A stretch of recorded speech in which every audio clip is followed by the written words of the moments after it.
Donc Aïna Bahloul, vous avez fait paraître ce livre « Mon islam, ma liberté » aux éditions Albin Michel. Merci d'accepter cet entretien pour Campus Protestant et la revue Études.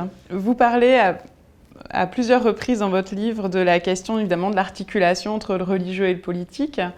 Quelle définition vous donneriez de la laïcité en fin de compte? Eh bien moi je crois que la laïcité et la religion ou la foi religieuse sont des choses ou je dirais même deux facettes d'une même chose en fait.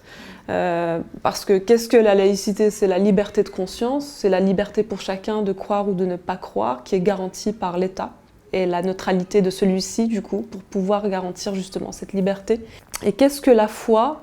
La foi c'est d'abord une liberté totale de pouvoir adhérer justement à une tradition religieuse, à une spiritualité ou pas.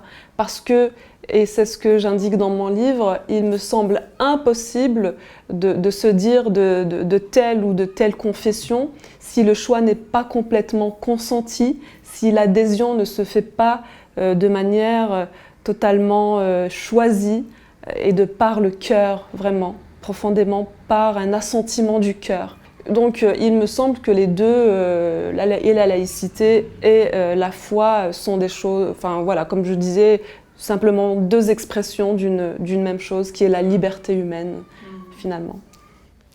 Vous écrivez « Chaque fois que la religion a été instrumentalisée par le pouvoir politique, cela a abouti à des conséquences dramatiques sur le plan humain et aussi au dévoiement du message spirituel sur le plan religieux. » Oui, mais à toutes les époques, on a pu l'observer. Au sein de l'islam, c'est ce que je connais le mieux, mais je crois que ça existait dans toutes les traditions religieuses.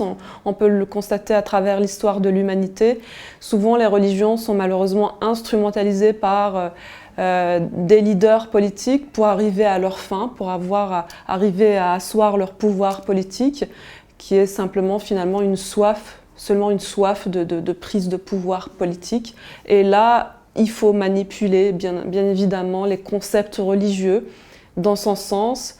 C'est comme ça qu'on arrive au dévoiement du message et du cœur même du message de ces spiritualités et de ces religions. C'est marrant parce que vous voyez cette influence dans ce sens-là, du politique sur le religieux, le politique manipulant le religieux, mais moi il m'arrive de me demander si c'est pas aussi dans l'autre sens que ça se joue, du religieux qui manipule le politique.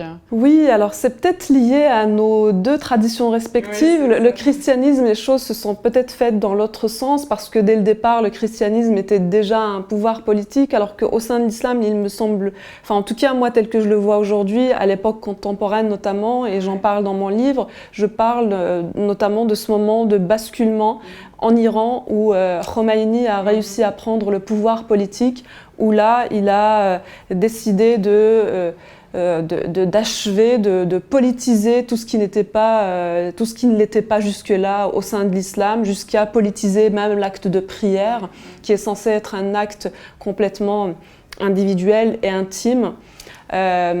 Donc on a vu ce retour par force et cette manipulation du religieux pour arriver à prendre le pouvoir politique. On l'a vu en Arabie Saoudite aussi, hein. C'est exactement ce qui s'est passé, ce pacte du Najd entre Mohammed ibn Abdel Wahhab et la famille des Al Saoud en fait, pour créer cet état de l'Arabie Saoudite.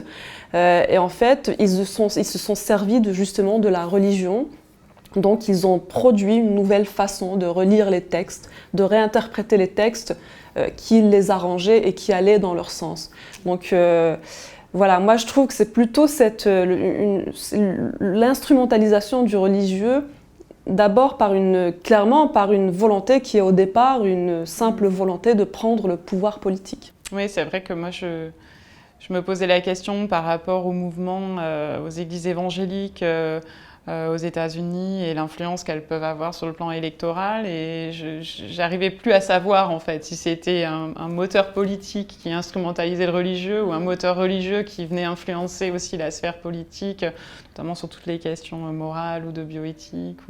Mais oui, peut-être, c'est peut-être lié aussi aux structures politiques et sociales de certains États en Occident et quand on parle des pays musulmans, ce ne sont pas des pays démocratiques, donc souvent le pouvoir politique est très centralisé entre les mains des leaders politiques et donc la religion est manipulée à ce niveau-là. Mais c'est vrai, vous avez raison de dire aussi que lorsqu'on vit dans des démocraties, finalement le meilleur moyen peut être aussi d'instrumentaliser, peut-être que l'instrumentalisation elle vient par une autre voie.